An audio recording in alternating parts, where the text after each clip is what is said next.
नमस्कार दर्शक बंधुरा मिस बंगाल बर्षा चैनेले नतून एक ब्लगे आपनादेर सकलके जानाई स्वागत। आज के दिनटी छिलो एकटी रविवार। सकाल एखन 7टा मतो बाजे और आमी जाच्छि एखन आमार पछंदेर छाद बागाने। चलुन आज के आमार छाद बागानटा आपनादेरकेও घुरिয়ে देखी आमार छाद बागाने की फुल गाछ आछे।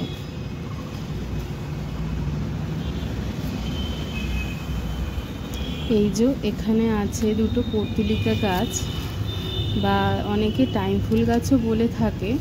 এখানে টাইম ফুল গাছে আজকে হলুদ ফুলগুলো বেশ অনেকগুলো করে ভরে হয়েছে আর তার পাশে আছে অন্য রঙের, এটা একটা লাল রঙের পর্তুলিকা। আর এই যে এইদিকে আছে কিন্তু অনেক গাছ, এর মধ্যে কিছু গাছ আমার কেনা, কিছু গাছ আমার মার বসানো, কিছু গাছ আমার গিফট পাওয়া। আগে কিন্তু আমার ছাদ বাগানটা এত সুন্দর ছিল না। এই শখটা হয়েছিল আমার কোভিড টাইমে। তখন তো বাড়িতে বসে কোনো কাজ ছিল না। আগে একটা দুটো জবা গাছই মাত্র ছিল, তারপর একটা দুটো করে গাছ কিনতে বসাতে বসাতে এই আজকে আমার ছাদ বাগানটা এত সুন্দর ভরে গেছে। এইখানে এই জবা গাছগুলো মা কিনে এনেছিল। তবে এখানে যেদিন অনেক গাছে ফুল হয় আমরা কিন্তু এই ফুলগুলো আমাদের ঠাকুরের পুজোতেও ব্যবহার করি। আমি তাই রোজ সকালে আমি বা মা আসে ফুলগুলো তুলে নিয়ে যাওয়া হয় ঠাকুরের নিত্যদিনের পুজোয় দেওয়ার জন্য। ছোট ছোট যে গোলাপ ফুলটা দেখছেন এই ফুলগুলো কিন্তু এই ছোট ছোটই হয়। আর এই গাছটা আমার কেনা না, এটা আমি গিফট পেয়েছিলাম। এখানে আছে একটা আরেকটা জবা গাছ, এখানে আছে নয়নতারা গাছ। দেখুন 7টা বাজে আর কি পরিমাণে রোদ উঠেছে। আজকেও কিন্তু খুব গরম যাবে বুঝতে পারছি। চলুন নিচে যাওয়া যাক, ছাদে আর থাকা যাচ্ছে না, এতটাই গরম। আমি চলে এসেছি এখন আমার বাড়ির নিচে। এখানে একটা এই হলুদ ফুল গাছটা আছে। আমি এই ফুলটার নাম ঠিক জানি না, তবে এই ফুলটা আমার দেখতেও কিন্তু বেশ লাগে। ফুলটা কিছুটা দেখতে উচ্ছে ফুলের মতো, তাই না বলুন? কিন্তু খুব সুন্দর হয়। তবে এই ফুলটা বেশিক্ষণ ফুটে থাকে না, খুব ভোরে ফোটে, আবার বেলা হলেই কিন্তু ফুলটা পড়ে যায়। আর এখানে আছে একটা সাদা কাঞ্চন ফুল গাছ। এই গাছটা বেশ বড় আর এই গাছটাতে রোজ দিন অনেক করে ফুল হয়, যে ফুলগুলো তুলে আমরা পুজোতে দিই। এই যে আমি এখানে পুজোর জন্য অনেকটা ফুল তুলে নিয়েছি। এবার চলুন এবার ঘরে যাই। আমার সকালের চা খাওয়া হয়নি এখনো, এখন ঘরে গিয়ে আমি চাটা খেয়ে নিই।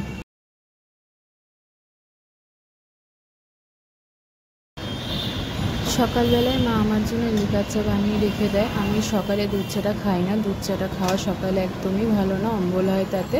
তবে আমি দুধ চা খেতে কিন্তু খুব পছন্দ করি। তবে শরীরের জন্য সকালবেলা খালি পেটে লিকার চাটাই খাওয়া ভালো। আর এই যে এখানে আছে আমাদের পরিবারের আরেকটি সদস্য, এটা একটি গ্লো ফিশ। এ একাই আছে, আগে অনেকগুলি ছিল, এখন শুধু একাই আছে। চা খেয়ে চলে এসেছি এখন আমি সকালে ব্রেকফাস্ট তৈরি করতে। আজকে যেহেতু রবিবার ভাবলাম সকালে একটুখানি ভাজা পাস্তা করি, তাই এখানে একটু পাস্তা সেদ্ধ করতে বসিয়ে দিয়েছি। পাস্তাটা সেদ্ধ হয়ে যাওয়ার পর কড়াইতে সাদা তেল দিয়ে তেলটা ভালো করে গরম করে এখানে পেঁয়াজ ভাজতে দিয়ে দিলাম। পেঁয়াজটা ভালো করে নেড়ে চেড়ে ঢাকা দিয়ে দেবো যাতে একটু তাড়াতাড়ি ভাজা হয়ে যায়। পেঁয়াজটা এখন অনেকটাই ভাজা হয়ে গেছে, একটা সুন্দর রঙও হয়েছে। এবার আমি এর মধ্যে দিয়ে দেবো একটুখানি আলু। হ্যাঁ, দেখে হয়তো অদ্ভুত লাগবে পাস্তার মধ্যে আলু, তবে আমি যেহেতু আলু খেতে খুব ভালোবাসি তাই আমি এর মধ্যে একটুখানি আলু দিলাম। তারপর আমি এটাকে ভালো করে নেড়ে ঢাকা দিয়ে দেবো যাতে আলুটা ভালো করে ভাজা হয় আর আলুটা ভালো করে সেদ্ধ হয়ে যায়। এখানে কিন্তু আলু আর পেঁয়াজ দুটোই ভালো করে ভাজা হয়ে গেছে, আলুটাও বেশ সেদ্ধ হয়ে গেছে। এবার এটা একটুখানি নেড়ে চেড়ে আমি এর মধ্যে একটুখানি সবজি দিয়ে দেবো। সবজির মধ্যে ছিল একটুখানি ক্যাপসিকাম আর বিনস, গাজরটা যেহেতু ছিল না সেটা দেয়া হয়নি। সবজিটা আমি আগেই কেটে ভাপিয়ে রেখেছিলাম। এবার এটাকেও একটুখানি এর সাথে মিশিয়ে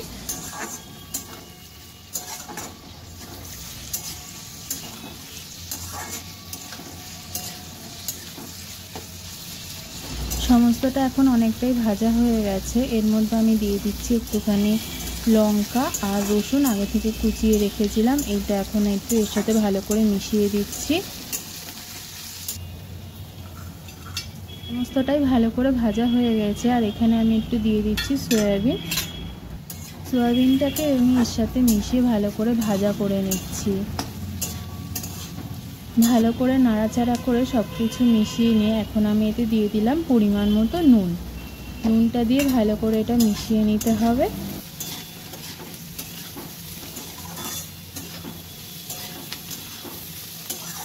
সব কিছু ভালো করে মেশানো হয়ে গেছে। এখন আমি এতে সেদ্ধ করা পাস্তাটা দিয়ে দিলাম।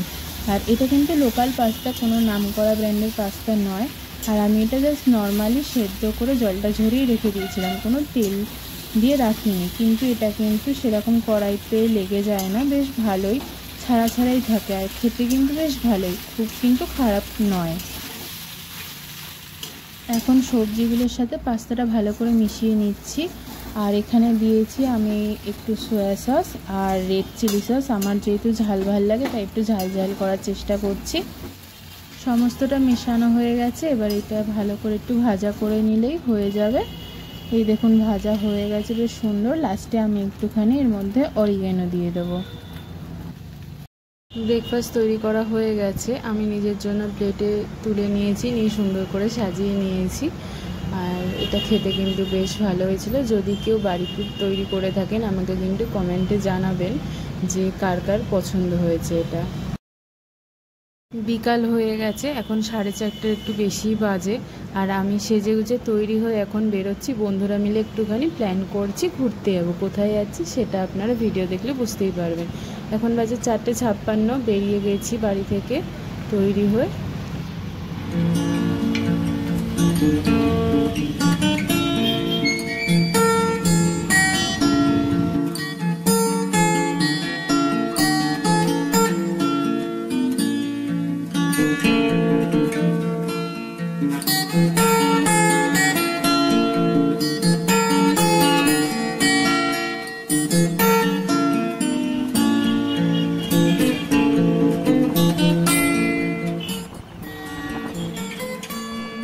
বাড়ি থেকে বেরিয়ে বেশ কিছুটা রাস্তা কিন্তু চলে এসেছি। এখন যাচ্ছি এয়ারপোর্টের পাশ দিয়ে। আর যেতে যেতে হঠাৎ একটা জিনিস চোখে পড়লো, তাই দাঁড়িয়ে একটুখানি ক্যামেরা বন্দি করে নিলাম। এই যে এখানে প্লেনটা একদম কিন্তু রাস্তার ধার দিয়ে, মানে এয়ারপোর্টের ভেতরেই ছিল কিন্তু একদম রাস্তার ধার দিয়ে মনে হয় টার্ন নিচ্ছিল। আর অনেকে কিন্তু দাঁড়িয়ে দেখছিল, অনেকে ফটো তুলছিল। একদম খুব কাছের থেকে দেখা যাচ্ছিল এই প্লেনটাকে।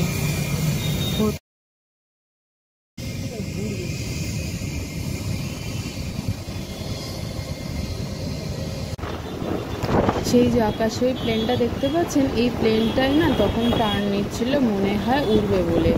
চলে যাচ্ছে সে তার গন্তব্যের দিকে। আর আমরাও কিন্তু আমাদের গন্তব্যের দিকে অনেকটাই এগিয়ে এসেছি। আর ব্যাস 10 থেকে 15 মিনিট মতো লাগবে। আপনারা কি চিনতে পারছেন এই রাস্তাটা কোথায়? এটা নিউ টাউনের রাস্তা। দুদিকে খুব সুন্দর ফুল গাছ আর ভারী সুন্দর রাস্তাটা, বেশ পরিষ্কার।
চলে এসেছি এখন আমরা আমাদের ডেস্টিনেশনে। জায়গাটা হয়তো সকলেই চিনতে পারছেন, এটা আমাদের খুবই প্রিয় কলকাতা ইকো পার্ক। আর এই জায়গাটা হচ্ছে ইকো পার্কের গেট নাম্বার 1 থেকে আসতে হয়। এখানে গাড়ি বা বাইক নিয়ে আপনারা আসতে পারবেন। এখানে পার্কিংয়ের জায়গা আছে। আর এটা হচ্ছে ইকো পার্কের ব্যাক সাইডটা। প্রায় 480 একর জায়গা নিয়ে এই পার্কটি তৈরি করা হয়েছে। 29 ডিসেম্বর 2012 সালে প্রথম এই পার্কটি উদ্বোধন হয়। পার্কটি খুবই সুন্দর, সকলেরই খুব প্রিয়, আমাদের কলকাতাবাসীর কাছে তো খুবই প্রিয়। আর বন্ধুদের সাথে বা ফ্যামিলির সাথে সময় কাটানোর জন্য তো এই জায়গাটা খুবই সুন্দর। এখন তো প্রায় সন্ধে হয়ে এসছে, আর এই পার্কের জলের মিডিলে যে দ্বীপ মতো জায়গাটা আছে, ওখানে ওই যে আলোগুলো জ্বেলে দিয়েছে, তাতে কিন্তু আরও সুন্দর লাগছে জায়গাটা।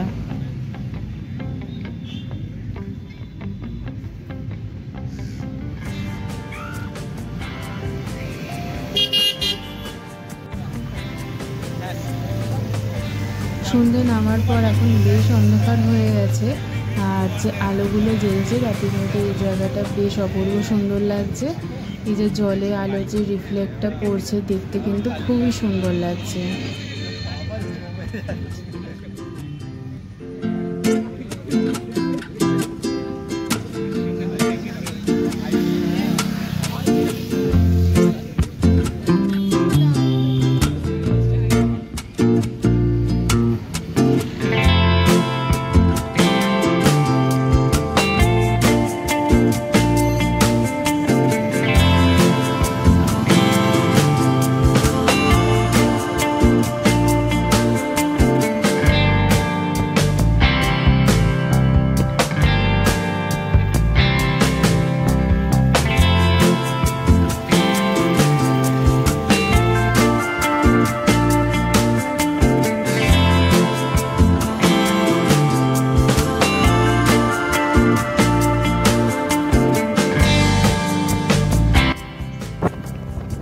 সন্ধ্যে এখন 7:30 বাজে, এখন ফিরছি বাড়ির পথে। অনেকটা সময় এখানে কাটালাম, আজকে বিকেলটা বেশ ভালোই লাগলো।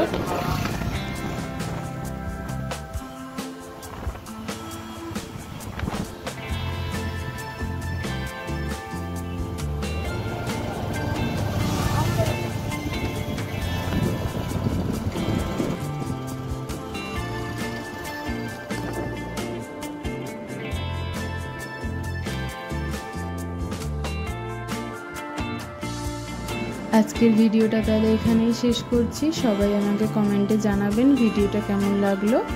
ভালো লাগলে একটা লাইক করে দেবেন, আর অবশ্যই চ্যানেলটাকে সাবস্ক্রাইব করে আমাকে সাপোর্ট করবেন। দেখা হবে নেক্সট ভিডিওতে। টাটা।